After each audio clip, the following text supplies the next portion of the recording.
I was happening, y'all. It's your boy Rico from Street Scores. Just wanted to come with a quick update on every rumor surrounding Washington before this free agency actually starts. Well, the legal tampering period starts at 12 p.m. noon Eastern time. And remember, like, if you didn't adjust your watches and everything that's not connected to the internet yet, we did go forward an hour. I believe it was yesterday. So make sure y'all clocks are right. Make sure you check your ovens and your analogs and all of that. But the legal tampering period starts at 12 p.m. For those of y'all who don't know, that's when teams are legally allowed to talk to other free agents, because teams have been able to talk to their own guys. That's why you've seen re-signings. That's why you've seen restructures. And teams have been able to make trades because that's not direct contact with an opponent's team's players. That's contact with the opponent team, the head of their staff and coaches and stuff like that.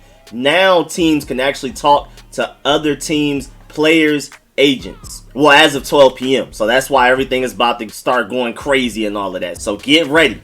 So I just wanted to update y'all on a lot of the names that are linked to our team. Now, granted, this news is updating every minute, so I wish I could go into the future and get some of the names that may come out within like the next few minutes of me just actually editing this video and getting it out to y'all. So I really wish I could go to the future and get those names, bring it back here and say it here so that I can consolidate all of the information. But sadly, I can't do that, man. So let's go ahead and get to the names that are linked to us already. Let's get it.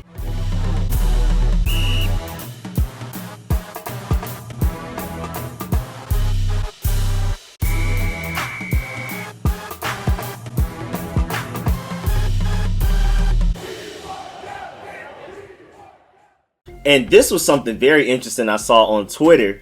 Just to let you know, the past 3 years, when the first big free agent deal was reported, you had Austin Hooper last year at 12:38 p.m. Eastern time, 38 minutes in. In 2019, you had Trent Brown reported at 12:10 p.m. Eastern time, 10 minutes in. And in 2018, you had Case Keenum reported at 1:10 a.m. Eastern time. That's 13 hours and 10 minutes in. So it's not like when 12 p.m. hits, we're about to just get back to back crazy news. But you never know. Maybe we will. This is supposedly going to be the craziest free agency of all time. But I just wanted to give y'all a good idea of when you may start hearing news, because don't just expect at 12 p.m. Burgundy and Gold have signed such and such. This is when they're first able to call people, so of course deals are not ready. And then everything becomes official as of March 17th when the league year officially begins. But without further ado, let's get to it, man. Let's get to these names. Well, first of all, it's reported that Ronald Darby is expected to hit the free agency market, which means that we will not re-sign him before 12 p.m. more than likely.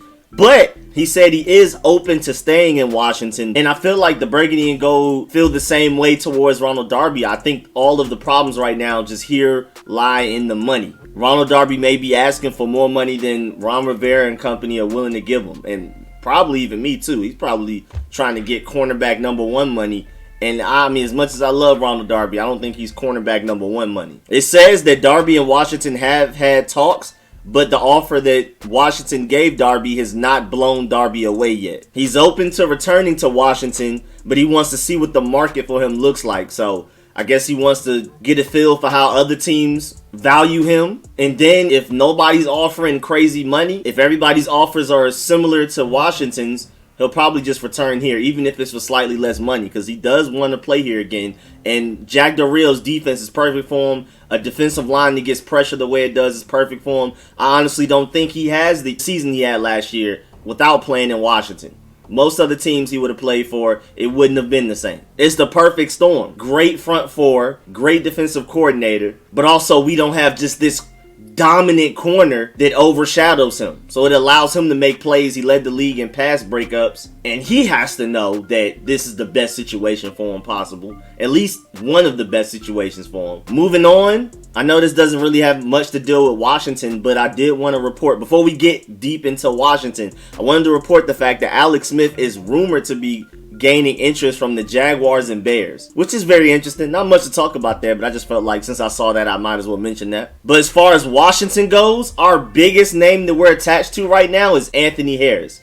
And in the rumor, it says that we're front runners. It says that us and the Browns are the front runners for getting Anthony Harris, which is huge. I mean, I know we have a needed free safety, and I've been wanting Anthony Harris for 2 years now, but I just thought it was out of the realm of possibility because I felt like he may be asking for too much money, and I thought they would just probably go with the cheaper Trey Boston, but I'm guessing they're going to try to swing big on Anthony Harris. If they strike out on that, land on Trey Boston. But, I mean, that's really interesting. I just didn't know that they were even interested in somebody that may cost that much. But Anthony Harris is arguably a top 3 free safety in the NFL, so he would be perfect for our team, like I've been saying for the past couple of years, and I would be extremely excited to have him. But what's that money talking about? You know what I'm saying? Next up, it's rumored that us and the Giants are interested in guard Trey Turner. And you can argue, like Pedro Schmidt, first of all, go check him out, subscribe to him. Great Burgundy and Gold YouTuber, man. He described him perfectly. Probably the best player on a terrible offensive line. So you never know. I mean, maybe he comes here, balls out. Nobody thought Wes Schweitzer would be as good as he was because the Falcons' offensive line wasn't even good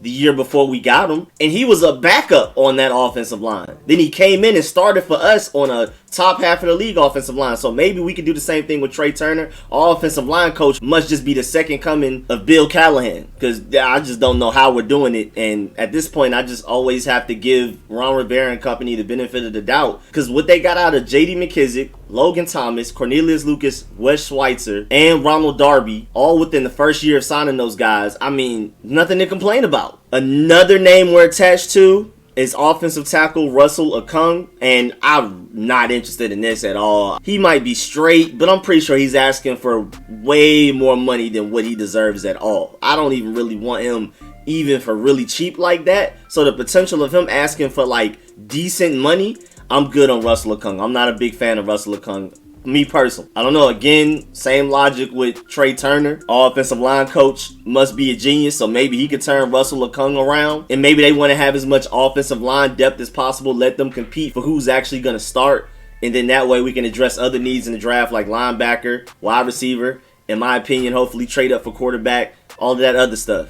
And then for a lot of us that really want Curtis Samuel, especially for the price. Of course, Allen Robinson, Kenny Golladay are better receivers than Curtis Samuel, but Curtis Samuel is a great bargain option in free agency. Exactly what we need is a wide receiver too, and exactly what we hope Steven Sims would eventually become. Curtis Samuel and Terry McLaurin would be so different. Curtis Samuel's already well adjusted to Scott Turner's offense with Scott Turner from the 2019 season, and him and Terry were teammates at Ohio State. So that's an interesting reunion right there. But to get straight to the point, Washington is considered the front runners for Curtis Samuel. The Giants, Patriots, and Jaguars are also rumored to be interested, but it's rumored that Curtis Samuel is supposed to be heading to us, as we've thought for months now. I just imagine them already in the burgundy and gold jersey already. So I'm not the least bit surprised. I mean, nothing's automatic. Again, I want to emphasize the word rumor. That's why I keep saying it. I keep repeating it. So don't think anything's automatic, but that's good news to hear that we're front runners for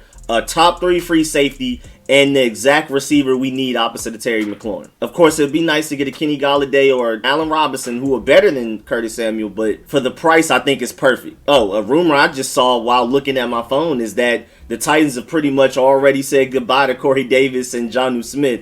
They're pretty much headed out. They're not expected to return. I love it! It's different from Ronald Darby, where he's going to test the market, and if it isn't what he hopes it is, then he'll come back to Washington. It sounds like Corey Davis or Jonnu Smith just pretty much aren't going back to the Titans. Also, in more low-key news, Washington and the Jets are expected to make a push for defensive lineman Carrie Hyder. Not a big name, but we do need edge rusher depth, and he is a defensive end, so, I mean, that can make sense. We definitely need depth there, for real. I mean, because Ryan Kerrigan's pretty much gone. Ryan Anderson's more than likely gone. So we need some outside edge rusher depth. And he's a 4-3 defensive end, so it makes sense. And before I get out of here, I just want to check to make sure our name hasn't been tied to any more rumors. Well, nope, doesn't look like it yet. But again, by the time I edit and get this video out, there'll probably be like 3 more names out there. But we'll see. But yeah, man, that's the end of this video. Please like it if you learned anything. If you enjoyed it, please subscribe if you haven't. Hit the bell next to the subscription button so you get more informative videos like this one, more film sessions, more mock drafts, and plenty of live streams. As always, man, I really appreciate all of the support. Please get in the comment section and let me know which free agents you really hope we get. which free agents I named that we're tied to are you really interested in? Do you hate some of them? Do you love some of them? And again, I really appreciate all the support. Shouts out to everybody that gives any way that they can, liking the videos, liking all of the streams, sharing it out to people to add more Street Scores family members. And big shouts out to everybody that gives to the channel, everybody that donates. Big shouts out to all of my sponsors, especially my Pro Bowl sponsors whose name you see scrolling on the screen right now. I really appreciate all of y'all. Catch y'all later. I'm out.